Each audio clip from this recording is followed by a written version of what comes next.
L'éditorial du Figaro. Le devoir de soulager par Laurence de Charette.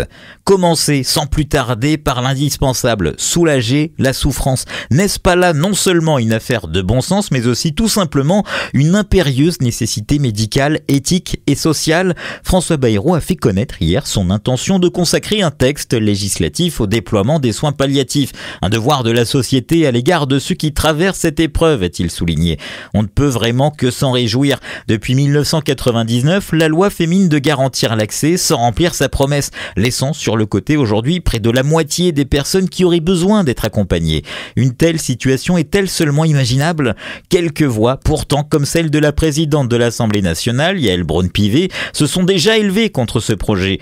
Les militants du droit à choisir sa mort craignent, disent-ils, qu'un texte chasse l'autre, c'est-à-dire que le déploiement des soins palliatifs prenne le pas sur la législation de l'euthanasie et du suicide assisté. Y aurait-il donc un inconvénient à ce que le soulagement, l'accompagnement, la solidarité repoussent un peu plus loin l'attractivité de la mort anticipée?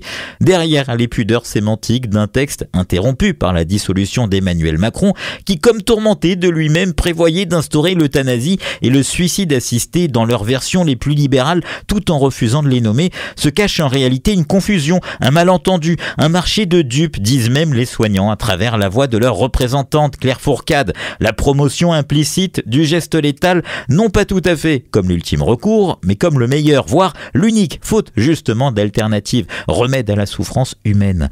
Or, loin du chantage des promoteurs de droits imaginaires et de dignité qui n'en sont pas, loin des marchandages politiciens qui agitent l'Assemblée, les soignants défendent au chevet de nos fragilités une autre humanité, l'alliance au seuil du grand passage de la modernité et de la fraternité.